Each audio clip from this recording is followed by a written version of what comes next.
Hello, class.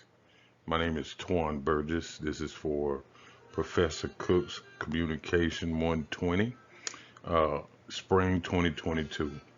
Um, the topic of my paper in this demonstration, this slideshow, is about the keepers of information and a moral responsibility.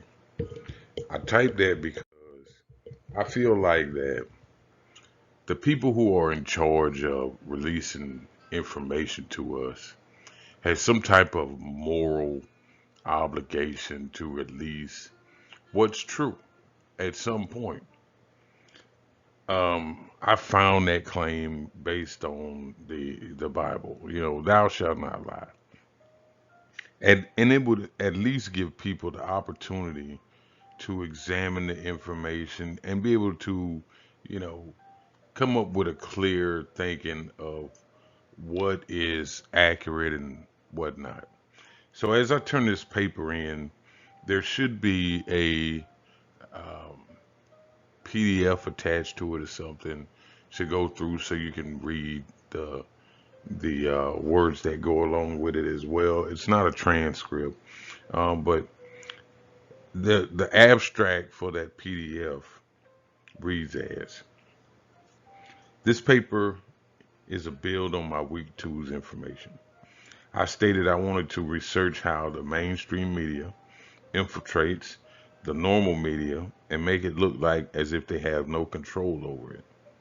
Now, I want to take the time to qualify that statement. When I mention the word media, I am referring to the traditional sense. The media comes in three traditional forms: radio, newspaper, and television. The new age of technology has created another powerful source known as social media. The people who keep control of the information dispensation is not some rogue group that have a centralized location that you can visit or email for the truth of answers. In my opinion, there is a system that publishes information, sometimes knowingly untrue information. I want to kind of get into the discovery of America, the alleged discovery of America. We've all been taught that Christopher Columbus set out to find, you know, a shortcut to India, and he found a new world, henceforth North America. It was told to all of us. I'm 42, I think.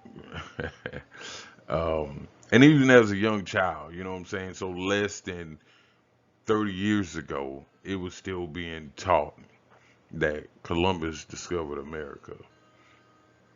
I think by giving us inaccurate or incomplete information is basically putting artificial intelligence into us. And I say artificial because it's not natural.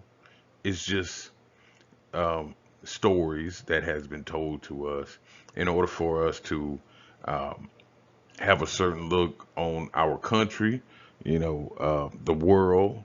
I'm not saying that that look is right or wrong, but it is what it is. So as that was told to me and taught to me, I had to get the regular Joe Schmo and live a little longer to see better, to know that everything that they put out to me is not necessarily accurate information or inaccurate. Sometimes it's just incomplete information. But we'll move on. So Columbus was this great explorer.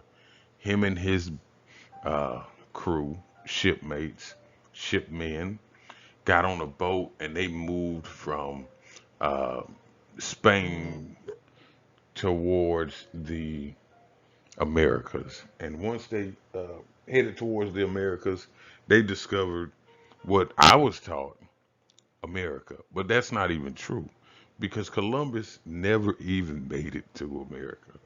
And this is listed in his documentation and all of this stuff. Um, so as I was looking up the information, I came upon a uh, a one-page document, right? And the one-page document, um, I found it from the library, and it was talking about, you know, the discovery of America by Columbus, and he described what the people looked like here or in the Caribbeans.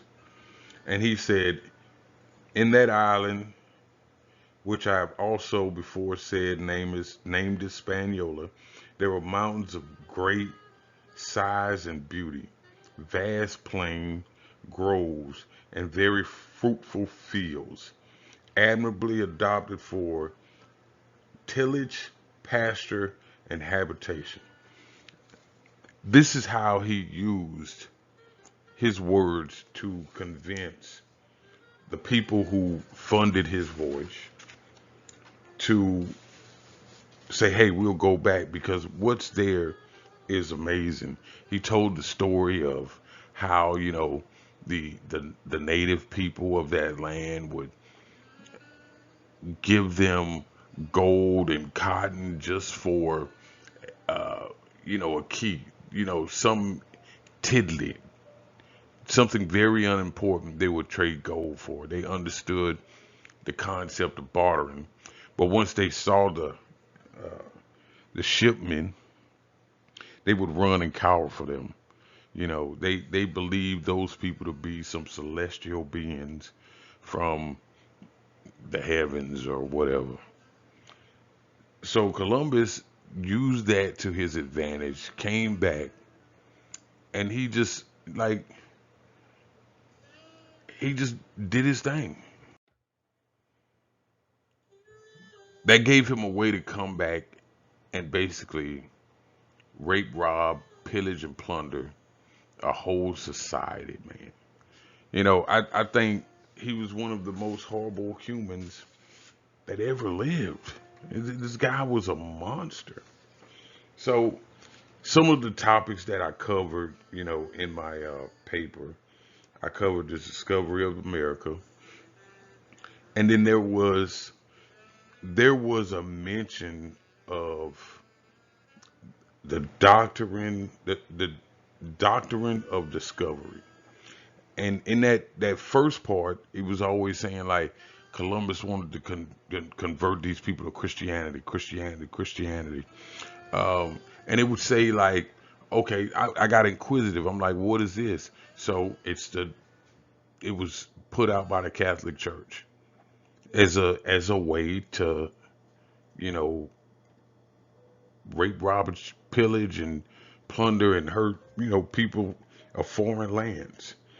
And then the United States Supreme Court had the audacity to codify that.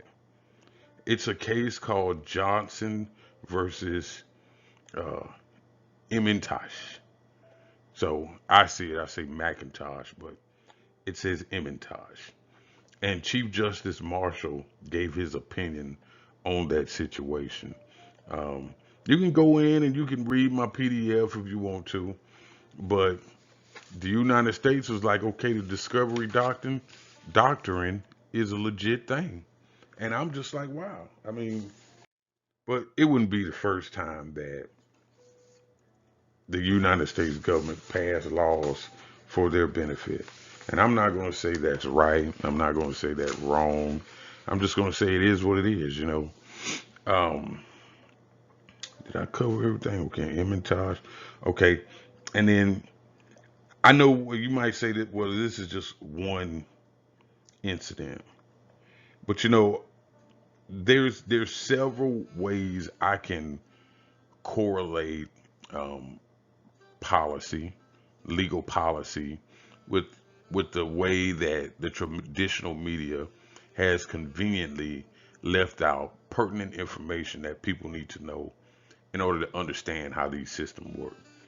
I can correlate um, the same thing In Hollywood, I can correlate the same thing throughout the banking industry. I can correlate the same thing throughout the music industry and the medical industry.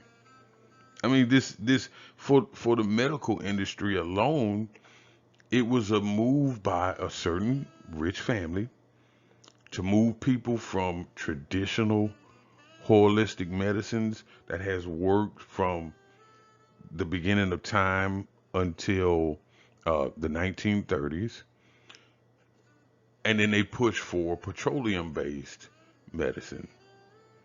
Like there's a whole bunch of things that we can cover.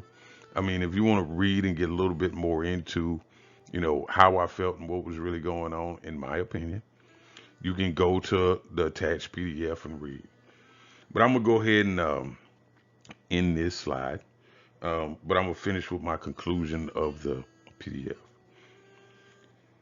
The people responsible for information have a moral responsibility to provide the most truthful and accurate information for the current time. For example, when we consider the earth to be flat was the most accurate information. We know that humans can change, and this is not the fault of the people. I would just like to say it's the reflection of the science. So when the science gets a little better, um, then we can evaluate and say, okay, based upon the curvature or whatever of the earth, we know this is no longer the popular belief. Um, and I find it very funny that the people with the doctrine of religious faith do the most when it comes to doing the things that thou shalt not be doing. And I would like to thank you guys for taking your time.